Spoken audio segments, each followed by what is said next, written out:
बिस्मिल्लाहिर्रहमानिर्रहीम। देखिए, गवर्नमेंट के दरवाजे हर वक्त खुले हैं और गवर्नमेंट ने तो पहले भी, जब ये बेलारूस के सदर आ रहे थे तो इनको कहा था कि आप ये जो है एहतजाज डिले कर लें, लेकिन एक पुरतशद्दुद एहतजाज उन्होंने किया जहां 150 पुलिस वाले जख्मी हुए, 8 पुलिस वालों को गोलियां लगी, फिर रेंजर्स और पुलिस वाले शहीद भी किए गए और जो तनसीबात हैं एहलकारों की, कुछ 40 गाड़ियां जला दी गई।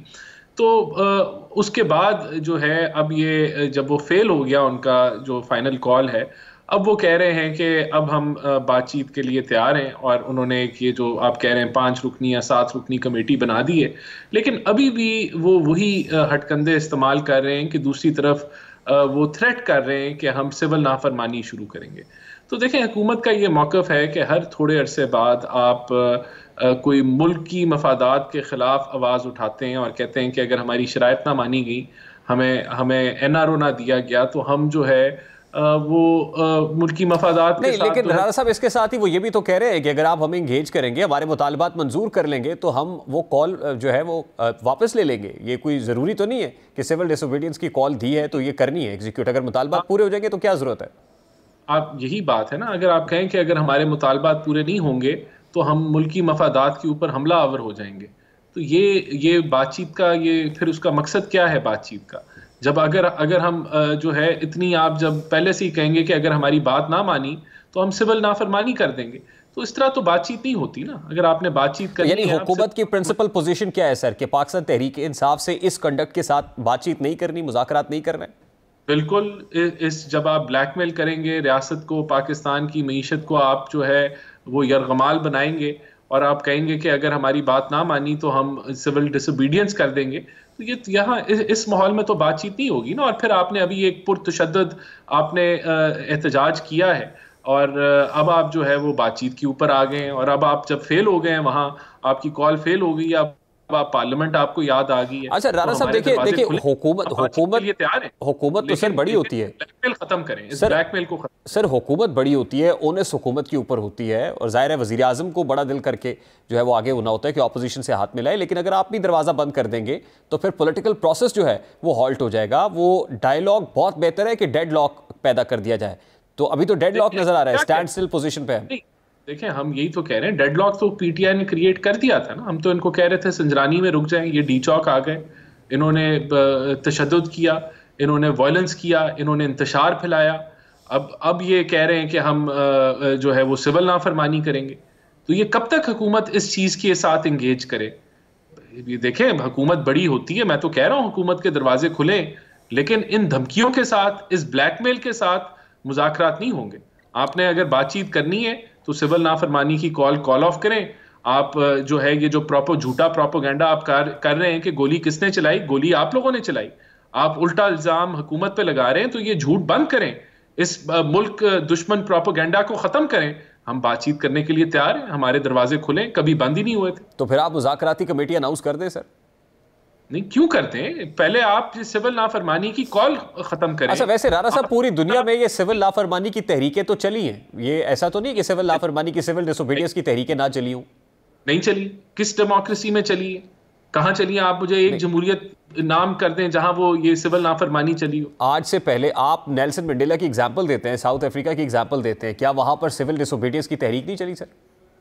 नहीं, देखें, मुझे नहीं पता, मैंने वो साउथ अफ्रीका की मैंने तारीख नहीं पढ़ी, लेकिन मुझे नहीं याद हालिया सालों के अंदर कहीं किसी जमहूरियत में सिविल नाफरमानी की तहरीक हो। और देखें, आप क्या कह रहे हैं? आप कह रहे हैं कि हम रेमिटेंसेस बंद करा देंगे, तो रेमिटेंसेस बंद कराएंगे तो नून लीग को नुकसान होगा, ये तो पाकिस्तान की मईशत को नुकसान होगा, एक आम पाकिस्तानी को उसका जो है वो नुकसान होगा। तो जब आप इस तरह के मुल्क मुखालिफ बयानियां आप बनाएंगे तो हुकूमत आपसे क्यों इंगेज करें? आपके पास क्या है? आप जो है, अभी आपने एक पुरतशद्दुद एहतजाज किया है, इसके अलावा आपके पास क्या है?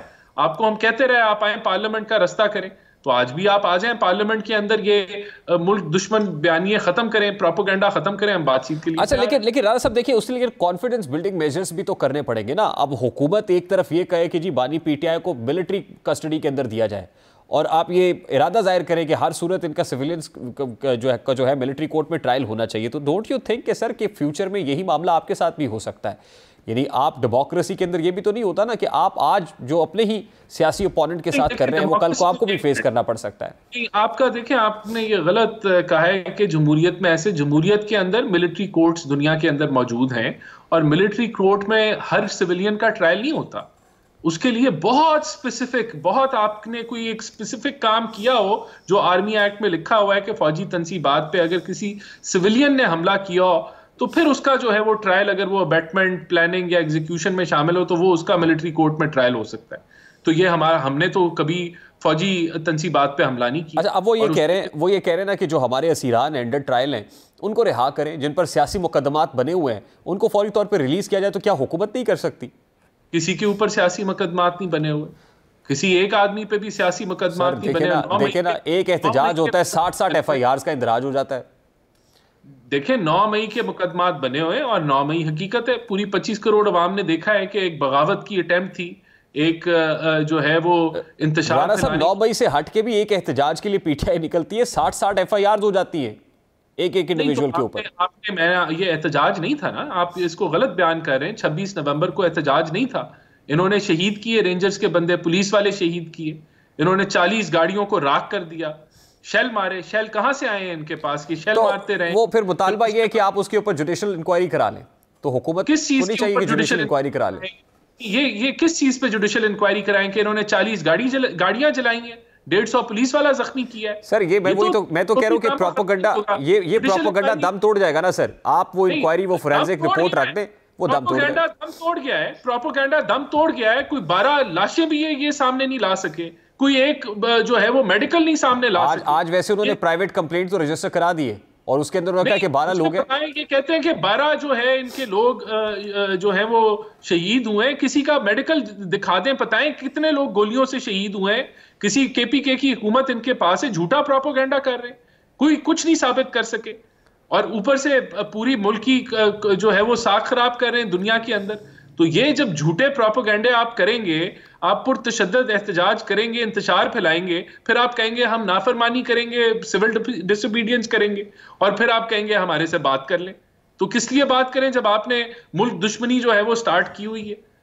ऐसे तो नहीं होता। तो राणा साहब, मुल्क को तो इस वक्त स्टेबिलिटी चाहिए और जाहिर है इकोनॉमिक स्टेबिलिटी, पॉलिटिकल स्टेबिलिटी से जुड़ी हुई है। अल्हम्दुलिल्लाह मुल्क स्टेबल है, अल्हम्दुलिल्लाह महंगाई की शरह नीचे आ रही है, तजारत, एक्सपोर्ट्स, रिमिटेंसेस बेहतरी की तरफ गामजन है, करंट अकाउंट डेफिसिट पॉजिटिव है, हर लिहाज से मुल्क बेहतरी की तरफ जा रहा है। और यही तो इनकी घबराहट है, यही तो प्रॉब्लम है PTI का कि वो ये देखना, ये चाहते नहीं है कि मुल्क बेहतरी की तरफ जाए और वो इसी वजह से पॉलिटिकल इंस्टेबिलिटी फैला रहे हैं, इसी वजह से वो civil disobedience. You have decided not to talk to PTI?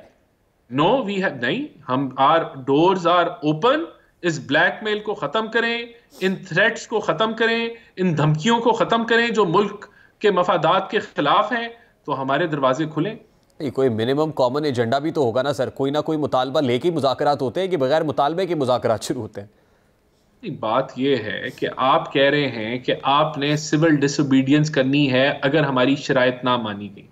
इस तरह बातचीत नहीं। अच्छा, मुझे बताएं कि जो 2 शराइत रखी हुई हैं, क्या ये 2 शराइत जो रखे हैं, ये मुतालबात रखे हैं, इन पे बात हो सकती है कि एक तो अंडर ट्रायल कैदियों को रिहा करें, दूसरा 9 मई और 26 नवंबर का जो एहतजाज है उसकी जुडिशियल इंक्वायरी कराएं? क्या इन 2 मुतालबात पर बात हो सकती है? सिविल डिसोबीडियंस की कॉल ऑफ जब आप करेंगे तो फिर हम इसके बारे में सोच सकते हैं। नहीं, उस पे बात हो जाएगी फिर? बिल्कुल, मैं कह रहा हूं उसके बाद बात बिल्कुल, फिर हम बातचीत के लिए तैयार हैं। सिविल डिसोबीडियंस की कॉल ऑफ करें और आप ये जो आपने इंतशार फैलाया है वो उसके ऊपर जो आप प्रोपेगेंडा कर रहे हैं उसके हकायक सामने लेके आए, फिर हम बातचीत कर लेंगे। ठीक। लास्टली ये बताइएगा कि परवेज खटक साहब पाकिस्तान मुस्लिम लीग नून ज्वाइन कर रहे हैं राणा साहब? नहीं, मेरे पास ऐसी कोई खबर नहीं है। और फिर खुर्रम दस्तगीर साहब बहुत गिला कर रहे हैं कि उनकी कायद से मुलाकात नहीं हो सकी। जावेद लतीफ़ साहब पब्लिक डोमेन में आके, मीडिया पे आके बात कर रहे हैं कि हमें तो हुकूमत जो है वो ज़बरदस्ती दी गई। तो अब अपने ही लोग हैं पाकिस्तान मुस्लिम लीग नून के जो नून लीग के इस तर्ज़ हुकूमत के ऊपर भी सवाल उठा रहे हैं और जिस अंदाज में हुआ है उस पर भी क्वेश्चन मार्क है।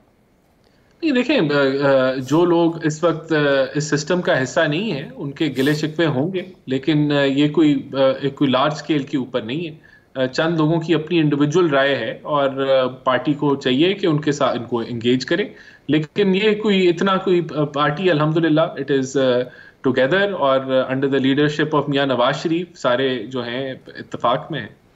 ठीक, बहुत बहुत शुक्रिया राना एहसान अफजल साहब आपके वक्त के लिए।